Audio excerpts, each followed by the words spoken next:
GO 217 70 లక్షల మత్స్యకార కుటుంబాలు ఆర్థికంగా దోచేసుకోవడానికి జగన్ ప్లాన్ వేస్తే మనకి నాయకర్ గారు పాదయాత్ర చేసి దాన్ని నరసాపురంలో ముగిస్తే నరసాపురంలో బలమైన సభ ఏర్పాటు చేసి జీవో 217ని చించేశాం ఆ రోజున.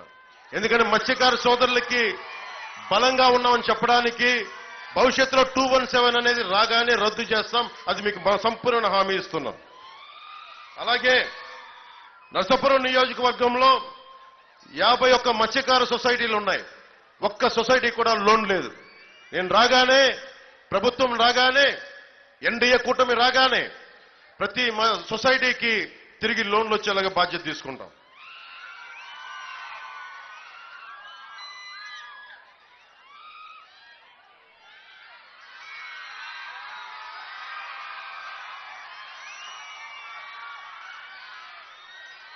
మత్స్యకార సోదరులకు కూడా హార్బర్ పూర్తి చేయలేదు. అతను ప్యాలెస్ల మీద ప్యాలెస్లు కట్టుకుంటున్నాడు జగన్. కానీ మనకి హార్బర్లు, జట్టీలు పూర్తి చేయలేదు. నాకు మత్స్యకార సోదరుల కష్టాలు తెలుసు.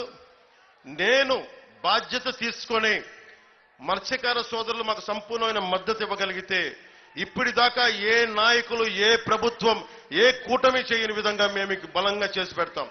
మీ ఆర్థికంగా అండగా నిలబడతాం. దీనికి కారణం కూడా చెప్తున్నాను. విశాఖ హార్బర్ లో మత్స్యకారుల పడవలకి అగ్ని ప్రమాదం జరిగితే 50,000 రూపాయల చొప్పున పార్టీ నుంచి నేను ఆర్థిక సహాయం అందించాం. ఆ రోజున నేను ఆర్థిక సహాయం అందజేస్తే జగన్ వాళ్ళ వైసీపీ పార్టీ వచ్చి మీరు తీసుకుంటే మీకు బోట్లు ఇవ్వం, డీజిల్ సబ్సిడీలు ఇవ్వమంటే నువ్వేం చేసుకుంటావు చేసుకోపో, కానీ మాకున్న సహాయాన్ని ఒక మనిషి వచ్చి మాకు అందిస్తున్నప్పుడు, మమ్మల్ని అర్థం చేసుకున్న మనిషి వచ్చి అందిస్తున్నప్పుడు మేము చేస్తామని చెప్పి డబ్బులు తీసుకొని వారి ప్రతికూల పరిస్థితులు కూడా మాకు బలంగా నిలబడ్డారు. వేటకు వెళ్లే మత్స్యకార సోదరులకి కార్డులు లేదని చెప్పి ఇన్సూరెన్స్ లేకుండా చేస్తున్నారు. అలాంటి ఇన్సూరెన్స్ ప్రతి మత్స్యకార సోదరులకి వచ్చేలాగా ప్రభుత్వ శాఖల్ని, మత్స్యకార శాఖల్ని బలోపేతం చేసి కేవలం ఎన్నికల ముందు 10 లక్షలు హామీ అని చెప్పిన వ్యక్తి దాన్ని 5 లక్షలు, అది కూడా కొద్ది మందికే పెట్టాడు.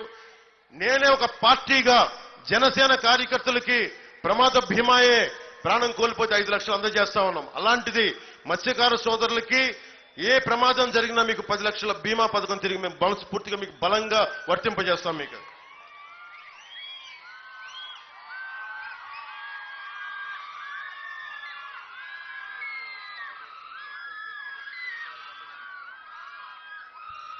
అలాగే శెట్టి బలిజ గౌడ సోదరులకి ఎక్సైజ్ కేసులు పెడతా ఉన్నారు. అవి రాగానే ప్రభుత్వం, కూటమి ప్రభుత్వం రాగానే వాటి నుంచి మీకు విముక్తి కలిగిస్తాం.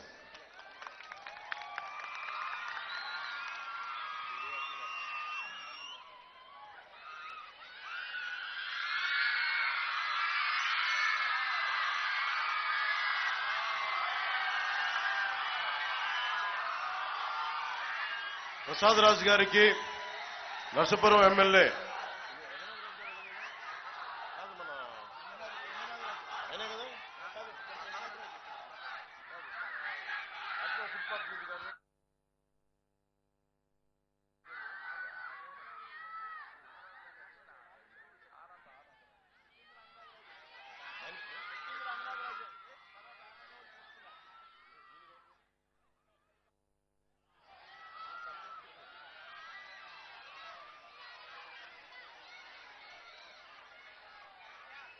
ముఖ్యంగా నేను కులాలను దాటి రాజకీయం చేసేవాడిని. అన్ని కులాలు బాగుండాలి మనస్ఫూర్తిగా గుండెల లోతులోంచి కోరుకునేవాడిని. ఒక్క కులం కోసమో, కొన్ని కులాల కోసమో, కొన్ని వర్గాల కోసమో నేను జనసేన పార్టీ పెట్టలేదు. అన్ని కులాలు బాగుండాలి, అందరూ బాగుండాలి. ప్రసాద్ రాజు గారి దుర్మార్గం ఏంటంటే ఒక్క కులం మీద ఆయన కక్ష కట్టారని నాకు దృష్టిలోకి వచ్చింది. 40 మంది అధికారులని ఒక్క సామాజిక వర్గానికి చెందిన అధికారులని చెప్పి ఆయన బదిలీలు చేశారు. ఇది చాలా అన్యాయం. ఇది అలాంటి ముఖ్యంగా మీరు ఊహించుకోండి, మీరందరూ ఒకసారి ఆలోచించండి. మనందరం